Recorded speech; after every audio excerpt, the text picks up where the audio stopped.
ఒక్కసారి కొమ్మూరి గోల్డ్ కి కాల్ చేయండి. తాకట్లో ఉన్న మీ బంగారాన్ని విడిపించి మార్కెట్ ప్రైస్ కి వాళ్ళు కొనుక్కుని మిగతా డబ్బులు మీకు ఇచ్చేస్తారు. రైట్, బ్రేకింగ్ న్యూస్ చూస్తున్నాం మనం టీవీ స్క్రీన్ పై. బ్రెజిల్లోని సావో పోలో రాష్ట్రంలో జరిగిన ఒక ఘోర విమాన ప్రమాదం ప్రపంచాన్ని దిగ్భ్రాంతికి గురి చేసింది. బ్రెజిలియన్ విమాన సంస్థ ఓపోస్కు చెందిన ATR 72-500 ఫ్లైట్ వెనుడో ప్రాంతంలో అకస్మాత్తుగా కుప్పకూలింది. సో ఆ విజువల్స్ ఇప్పుడు మనం టీవీ స్క్రీన్ పై చూస్తున్నాం. ఈ దుర్ఘటనలో విమాన సిబ్బందితో సహా మొత్తం 68 మంది ప్రయాణికులు మృతి చెందారు. ప్రమాద తీవ్రత కారణంగా ఎవరు ప్రాణాలతో బయటపడే అవకాశం లేకుండా పోయింది. సో ఈ ఘటన ఆ దేశంలోనే తీవ్ర విషాదాన్ని మిగిల్చింది. క్షణాల వ్యవధిలో మీరు చూస్తున్నారు ఎలా వణుకుతూ ఫ్లైట్ క్రాష్ అయిందో. క్షణాల వ్యవధిలో జరిగిన పెను విపత్తు.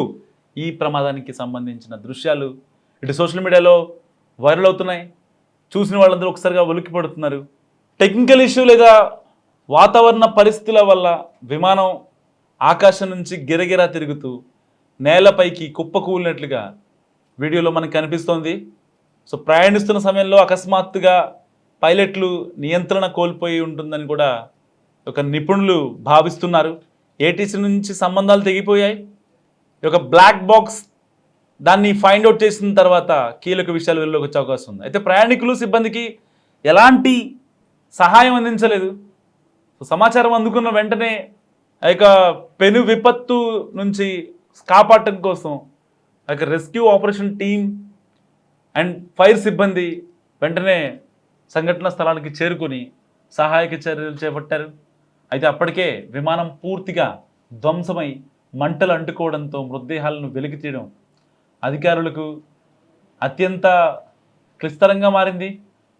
సో ప్రమాదానికి అసలు కారణాలు తెలుసుకోవడానికి బ్రెజిల్ ప్రభుత్వం ఉన్నత స్థాయి విచారణకు ఆదేశించింది. దీనికి సంబంధించిన బ్లాక్ బాక్స్ను స్వాధీనం చేసుకున్నట్లు కూడా అధికారులు చెప్తున్నారు. ఈ విమాన ప్రమాదం బ్రెజిల్ దేశాన్ని, ముఖ్యంగా సావో పాలో ప్రాంతాన్ని తీవ్ర శోకసంద్రంలో నెట్టింది. మృతుల కుటుంబ సభ్యుల రోదనలు అక్కడి దృశ్యాలను మరింత హృదయ విదారకంగా మార్చాయి. సో ఈ దుర్ఘటన ప్రపంచవ్యాప్తంగా విమానయాన భద్రతపై మరోసారి పెద్ద చర్చకు దారితీసింది. విమాన ప్రయాణాల నాణ్యత, సాంకేతిక పరిజ్ఞానంపై మరింత అప్రమత్తంగా ఉండాల్సిన అవసరాన్ని ఈ ఘటన మనకు గుర్తిస్తుంది. ఈ విపత్కర పరిస్థితుల్లో బాధితుల కుటుంబాలకు ప్రపంచవ్యాప్తంగా ప్రముఖులు, పలు దేశాల ప్రతినిధులు తమ ప్రగాఢ సానుభూతిని ప్రకటించారు. అప్పట్లో ఎయిర్ ఇండియా ప్రమాదం మనం చూసాం. దాదాపుగా 260 మంది ఆ దుర్ఘటనలో అందరూ ప్రాణాలు కోల్పోయారు. సో అప్పటి నుంచి టెక్నికల్ ఇష్యూ అయినా, వాతావరణ పరిస్థితుల ప్రభావం అయినా, ఎక్కడో చోట మనకి ప్రతిరోజు ఒక ఫ్లైట్ ఇన్సిడెంట్, వరల్డ్ వైడ్గా కొన్ని వందల ఫ్లైట్ ఇన్సిడెంట్స్ ఇష్యూస్ మనం చూస్తూ ఉంటాం. ఇటు టెక్నికల్ ఇష్యూ కావచ్చు, ఇటు వాతావరణం కావచ్చు. సో ఒకసారి ప్రాపర్గా వాతావరణం అనుకూలించక అలాంటి సందర్భాల్లో ఈ విమాన ప్రమాదాలు జరుగుతూ ఉంటాయి. సో ఇలాంటి నేపథ్యంలో బ్రెజిల్లో జరిగిన ఒక ఘోర ప్రమాదంలో ఆ యొక్క సెక్యూరిటీ సిబ్బంది సహా 69 మంది ప్రాణాలు గాల్లో కలిసిపోయాయి. ఒక్కసారిగా ఒకటి కాదు, రెండు కాదు, ఈ ఏడాది ప్రవేశించాక దాదాపుగా 15 ఫ్లైట్ యాక్సిడెంట్స్ ప్రపంచవ్యాప్తంగా. నిజంగా చాలామంది ఇప్పుడు విమానాల్లో ప్రయాణం చేయాలంటే ఒక రకంగా భయపడిపోతున్న సిచ్యువేషన్. రైట్, బ్రేకింగ్ న్యూస్ చూస్తున్నాం మనం టీవీ స్క్రీన్ పై. బ్రెజిల్లోని సావో పోలో రాష్ట్రంలో జరిగిన ఒక ఘోర విమాన ప్రమాదం ప్రపంచాన్ని దిగ్భ్రాంతికి గురి చేసింది. బ్రెజిలియన్ విమాన సంస్థ ఓపోస్కు చెందిన ATR 72-500 ఫ్లైట్ వెనుడో ప్రాంతంలో అకస్మాత్తుగా కుప్పకూలింది. సో ఆ విజువల్స్ ఇప్పుడు మనం టీవీ స్క్రీన్ పై చూస్తున్నాం. ఈ దుర్ఘటనలో విమాన సిబ్బందితో సహా మొత్తం 68 మంది ప్రయాణికులు మృతి చెందారు. ప్రమాద తీవ్రత కారణంగా ఎవరు ప్రాణాలతో బయటపడే అవకాశం లేకుండా పోయింది. సో ఈ ఘటన ఆ దేశంలోనే తీవ్ర విషాదాన్ని మిగిల్చింది. క్షణాల వ్యవధిలో మీరు చూస్తున్నారు ఎలా వణుకుతూ ఫ్లైట్ క్రాష్ అయిందో. క్షణాల వ్యవధిలో జరిగిన పెను విపత్తు. ఈ ప్రమాదానికి సంబంధించిన దృశ్యాలు ఇటు సోషల్ మీడియాలో వైరల్ అవుతున్నాయి. చూసిన వాళ్ళందరూ ఒకసారిగా ఉలిక్కిపడుతున్నారు. టెక్నికల్ ఇష్యూ లేదా వాతావరణ పరిస్థితుల వల్ల విమానం ఆకాశం నుంచి గిరగిరా తిరుగుతూ నేలపైకి కుప్పకూలినట్లుగా వీడియోలో మనకు కనిపిస్తోంది. సో ప్రయాణిస్తున్న సమయంలో అకస్మాత్తుగా పైలట్లు నియంత్రణ కోల్పోయి ఉంటుందని కూడా ఒక నిపుణులు భావిస్తున్నారు. ATC నుంచి సంబంధాలు తెగిపోయాయి. ఒక బ్లాక్ బాక్స్ దాన్ని ఫైండ్ అవుట్ చేసిన తర్వాత కీలక విషయాలు వెలుగులోకి వచ్చే అవకాశం ఉంది. అయితే ప్రయాణికులు సిబ్బందికి ఎలాంటి సహాయం అందించలేదు. సో సమాచారం అందుకున్న వెంటనే ఆ యొక్క పెను విపత్తు నుంచి కాపాడటం కోసం ఆ యొక్క rescue operation team and fire సిబ్బంది వెంటనే సంఘటన స్థలానికి చేరుకొని సహాయక చర్యలు చేపట్టారు. అయితే అప్పటికే విమానం పూర్తిగా ధ్వంసమై మంటలు అంటుకోవడంతో మృతదేహాలను వెలికి తీయడం అధికారులకు అత్యంత క్లిష్టంగా మారింది.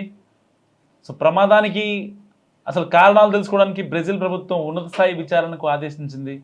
దీనికి సంబంధించిన బ్లాక్ బాక్స్ను స్వాధీనం చేసుకున్నట్లు కూడా అధికారులు చెప్తున్నారు. ఈ విమాన ప్రమాదం బ్రెజిల్ దేశాన్ని, ముఖ్యంగా సావో పాలో ప్రాంతాన్ని తీవ్ర శోకసంద్రంలో నెట్టింది. మృతుల కుటుంబ సభ్యుల రోదనలు అక్కడి దృశ్యాలను మరింత హృదయ విదారకంగా మార్చాయి.